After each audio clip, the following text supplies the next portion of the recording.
Sahabat-sahabat Kristus, salam jumpa dalam acara Sabtu, Sarapan Bersama Tuhan.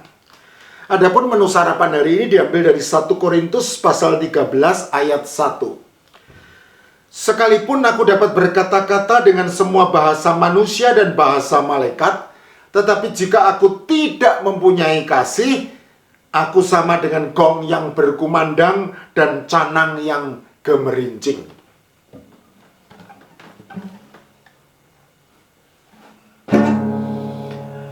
Jatuh cinta, berjuta rasanya, biar siang biar malam terbayang wajahnya. Jatuh cinta, berjuta indahnya, biar hitam biar putih, manislah nampaknya.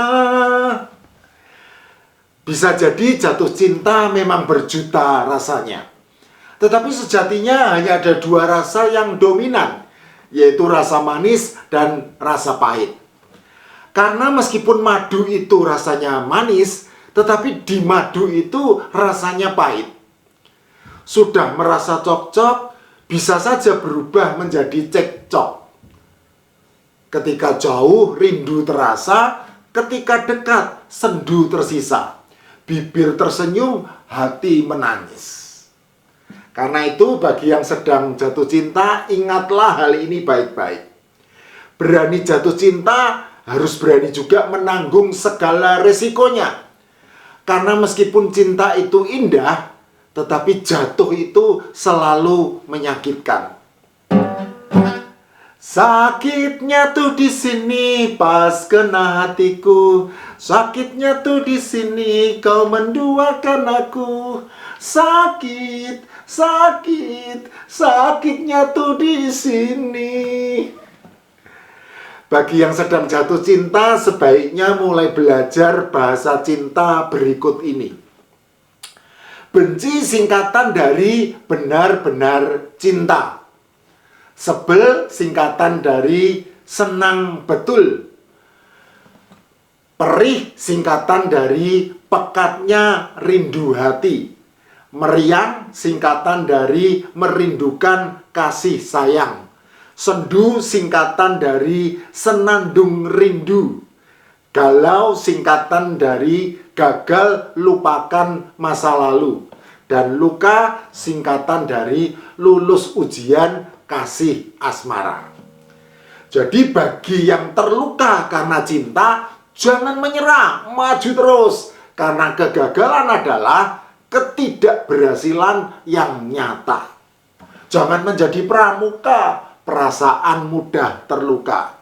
Juga jangan menjadi akuntan, aku nangis teringat mantan. Ingat, kapas dipintal menjadi benang, benang ditenun menjadi kain.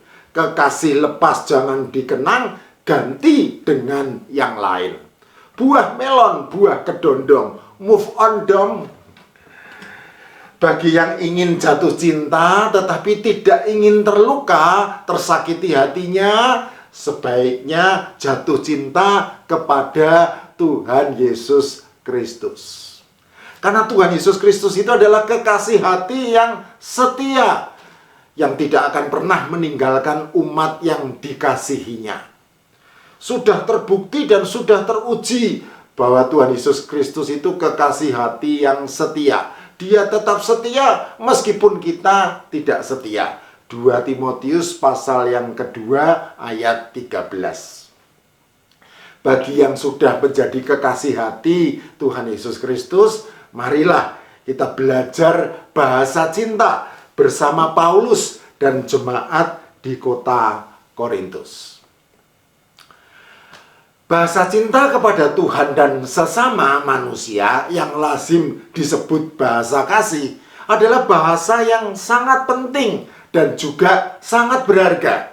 Karena hukum kasih adalah hukum yang paling utama dan merupakan inti dari ajaran Alkitab.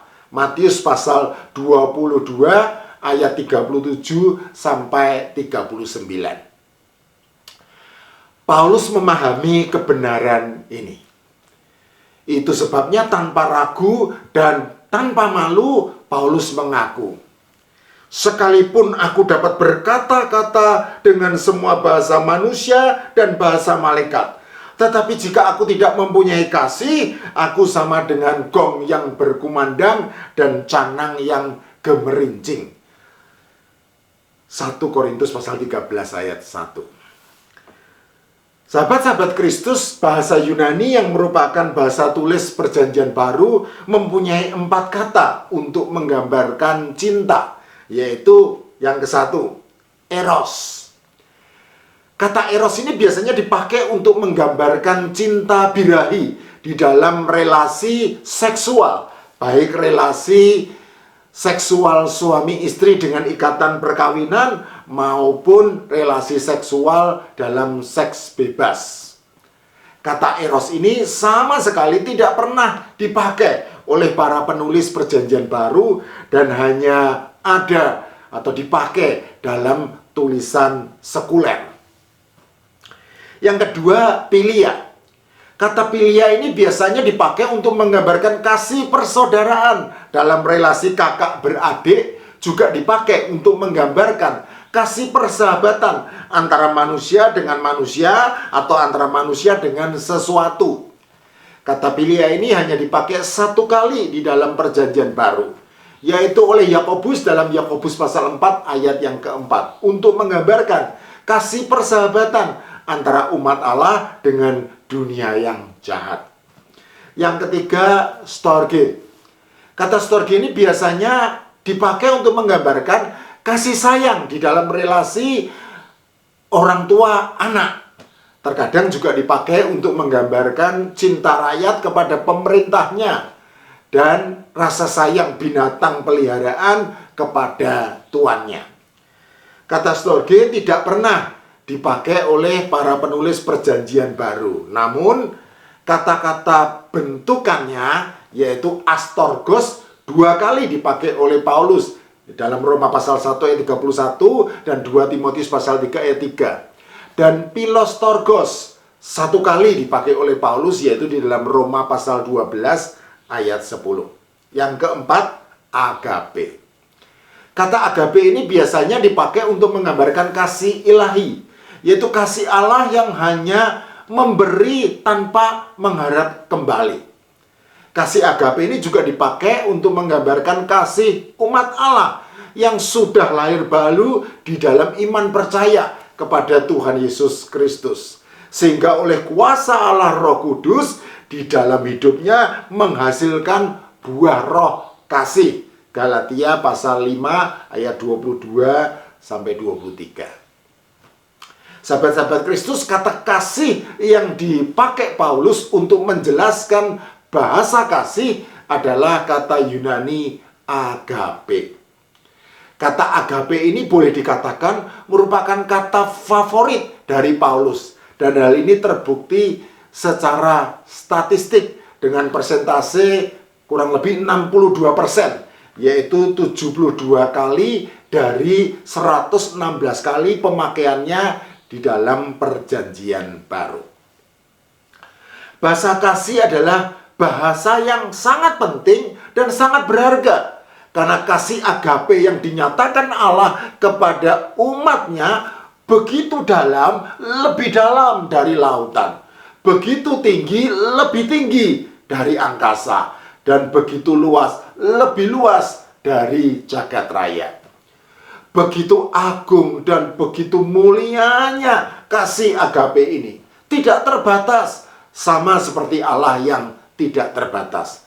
Sehingga kasih agape ini tidak terdefinisikan. Karena itu Paulus hanya menjabarkan sebagian kecil daripadanya. Kasih itu sabar, kasih itu murah hati, ia tidak cemburu, ia tidak memegahkan diri dan tidak sombong. Ia tidak melakukan yang tidak sopan dan tidak mencari keuntungan diri sendiri. Ia tidak pemarah dan tidak menyimpan kesalahan orang lain. Ia tidak bersukacita karena ketidakadilan, tetapi ia bersukacita karena kebenaran. Ia menutupi segala sesuatu, percaya segala sesuatu, mengharapkan segala sesuatu, sabar menanggung segala sesuatu. 1 Korintus pasal 13 ayat 4 sampai 7. Begitu penting dan begitu berharganya bahasa kasih agape ini. Sehingga Paulus menganggap semua bahasa manusia dan bahkan bahasa malaikat sekalipun hanya sekadar bunyi laksana gong yang berkumandang dan canang yang gemerincing, jikalau dibandingkan dengan bahasa kasih. Bagi Paulus, bahasa kasih berbeda dengan semua bahasa manusia dan bahasa malaikat yang sekadar bunyi. Karena bahasa kasih adalah bahasa bunyi dan bahasa aksi, yaitu bahasa tindakan, bahasa perbuatan. Sahabat-sahabat Kristus, mari kita belajar bahasa kasih dari Allah Roh Kudus yang tinggal di dalam kita. Sehingga kasih kita kepada Allah Tritunggal menjadi nyata di dalam setiap kata dan perbuatan kita kepada sesama manusia. Sebagaimana nasihat Yohanes yang mendapat julukan sebagai Rasul Kasih. Anak-anakku, marilah kita mengasihi, bukan dengan perkataan atau dengan lidah, tetapi dengan perbuatan dan dalam kebenaran. 1 Yohanes pasal 3 ayat 18. Ada apa dengan bahasa cinta? Mari kita belajar bahasa cinta. Ajarilah kami bahasa cintamu, agar kami dekat padamu ya Tuhanku. Loh, kamera videonya kok sudah dimatikan? Mati.